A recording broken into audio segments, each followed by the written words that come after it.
late 1800s, and she said, unions are for everybody, and that includes white people, black people. She was very clear that you could not build a labor movement by excluding anyone. Just like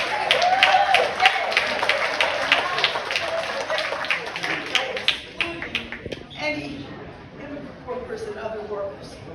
So her early days, starting from a very, very modest beginning and traveling the country as she did. And of course, it's not one woman's show. We all know that. There were so many other people. That was the same time, think about it, that was the same time when Eugene V. Debs was building the railroad workers union. There were so many people. But during that era, the 1890s into the early 1900s, strikes proliferated, walkouts proliferated, and of course the response of the ruling class proliferated too. So many lives were lost in that struggle.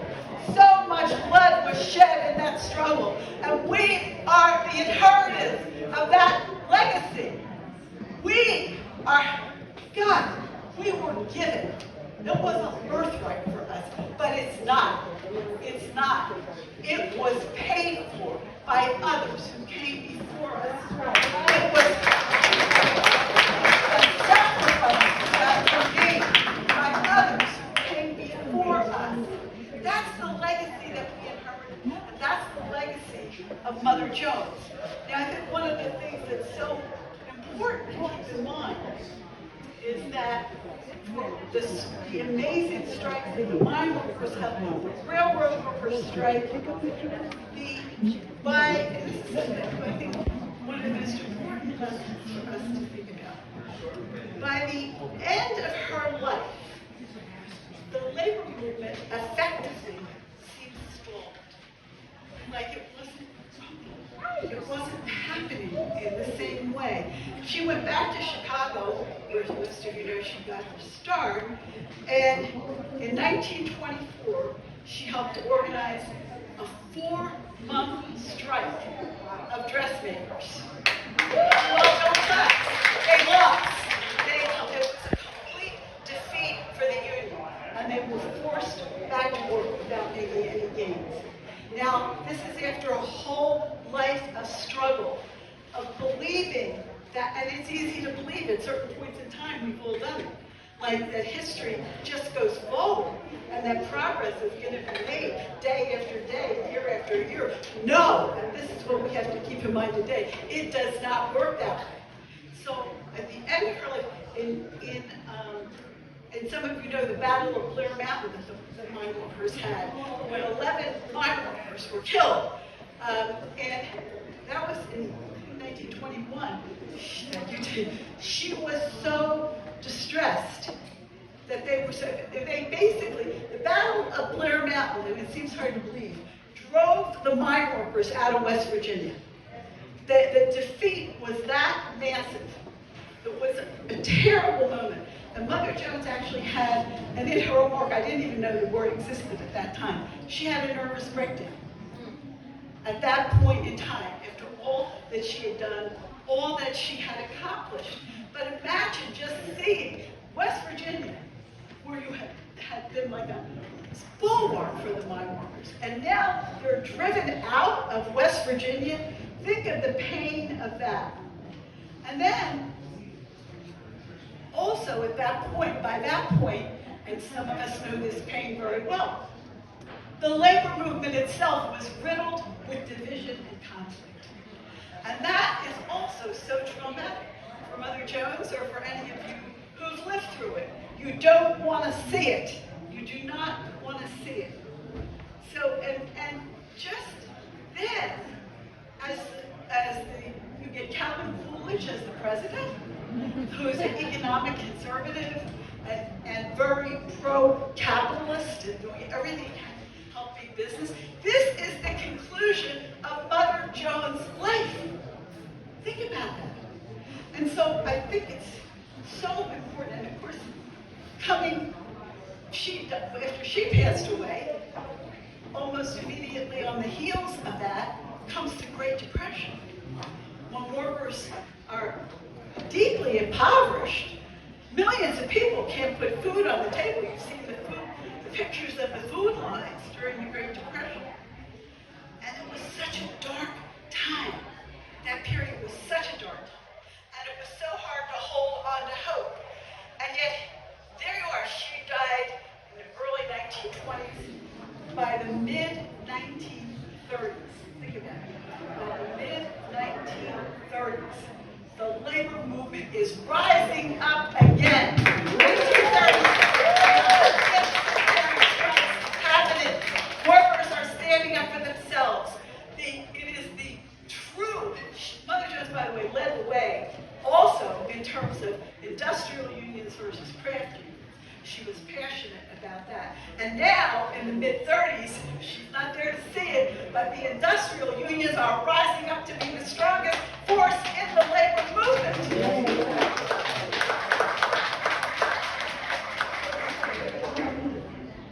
And of course, following that, you look at American history.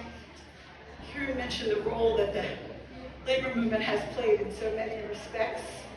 One of the things I would point out, many of you know it, is after we go through the 30s and the 40s, we enter a period of relative prosperity for the country, of relative middle classness for the working class, I'll say, and of relative complacency.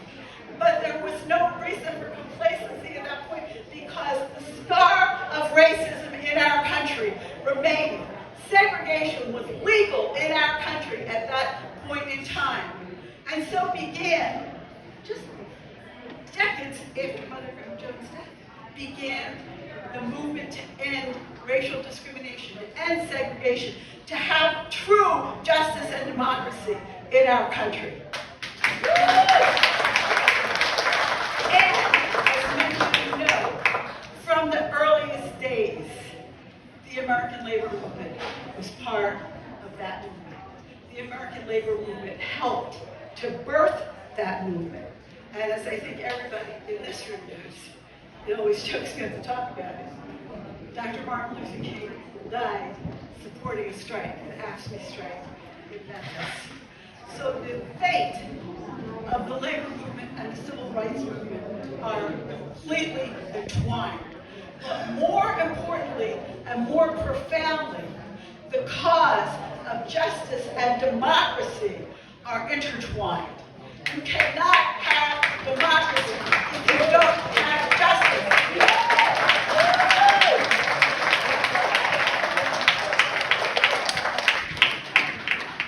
So I'm going to try to stay in my time limits, Dave. It's like, okay, with Don knows I don't always manage that, because I'm the last person. It's like, so let me just say this. I want to talk about what Mother Jones' legacy can mean to us today. But I have to say, since I'm standing up here before so many stalwart labor people, I want you to know, for me, it has a very personal meaning. Because right now, we have 350 members of our union who are on strike in Bloomington, Illinois, against Illinois State University. And I can tell you, anybody wants to talk to me, I can tell you the horrible things, disgusting things that these so-called public university officials have done to these workers, forcing them out on strike for 3 weeks. These are building services, food service. These are people living paycheck to paycheck and barely making it at that. And to force them out on strike over very relatively low-cost issues that could easily be resolved. I was going to say, in this room, pigs are running the state university. The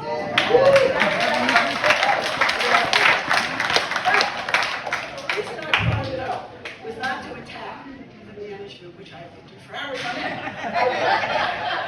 I wanted to point to one very important thing, and Karen mentioned I'm going to come back to, and that is the power of solidarity.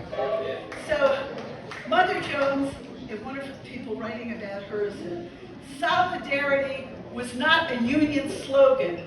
It was a culture and a way of living. Think about it. It was a culture and a way of living. And what we've seen at ISU, this central Illinois, that has been so amazing to behold, is yes, the faculty unions have been amazing in standing up and supporting us and fighting with us. But a way of living, the students have come out time and time again to protest.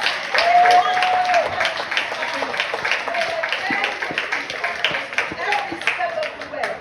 And it has been so meaningful to these workers who do work that most people think, and they often feel. They're scrubbing the bathrooms in the dorm. They're fixing the meals that go out on the table. They're mowing the lawn. They think that nobody notices, that nobody sees them. So many working people feel that way, that their work is invisible, that no one appreciates it. And these students said to them, we see you! We see you and we value you! Profound expression of solidarity that I have seen in a very long time. So, I want to close just by saying what I think some of the important lessons are for us. And one, I have to say, some of you know this quote well, but I have to say it, because of course you know that Mother Jones is buried in central Illinois, or some people say southern Illinois, right on the border. And when she went there, at the end of her life, to say, this is where I want to be buried, at the miners' cemetery. I want to be in the same ground that my miners are buried in. That was her message. That was her message. But she also praised what the Illinois miners had done. And she said that they had made Illinois the best organized labor state in the nation.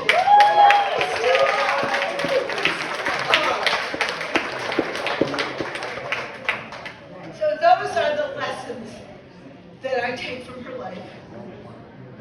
Real solidarity at the deepest level, that it changes people, that it builds connections where they didn't exist before. That is absolutely essential to her mission. And her secondly, and some people may not agree with this, but Heartland, where was the biggest struggle against ICE? Minnesota. Minnesota, we were fighting back in Illinois. So a lot of us grew up in a time when California and New York seemed to rule the world. And a lot of, unfortunately in my view, a lot of the policies of the Democratic Party are driven by California and New York. Mother Jones was about the heartland. Mother Jones was about working people. Mother Jones was about the people who build this country every single day. And that heartland, I mean, you can live in New York and be in the heartland as far as I'm concerned, but the heartland is here. The heartland is where people are making a difference every day. The last thing I want to point to, and it's so important in these very dark times in which we find ourselves. Mother Jones, to me, embodied, we talk about courage, and courage is so important.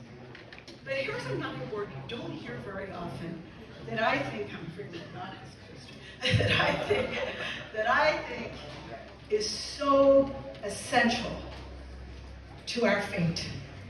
And that word is fortitude. Think about it. Fortitude. She had fortitude. She was locked up. She got out of jail. She went right back to the picket line. She was sick and she got up out of bed and went out to the picket line. She got on trains when she didn't feel good and traipsed around the country. Fortitude. Courage is incredibly important. But courage can be one day one-time event. Fortitude is what carries you day in and day out to stay in the fight in the darkest days. And these may fucking be the darkest days. But we have to have that fortitude. We have to have that determination to press on. So, to all of you, I say, I want to thank you for being here. I want to thank you for helping to keep the memory of Mother Jones alive. But more important for all of us is to keep the mission of Mother Jones alive. To carry that mission forward.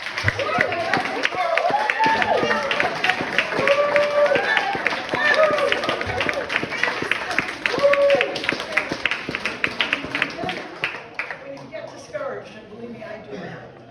And when you look at the ugliness that the Trump administration is raining down upon us, and when you look at the power and the sliminess of the billionaire class that is more and more ruling our country, think about the corporate titans that Mother Jones had to go up against.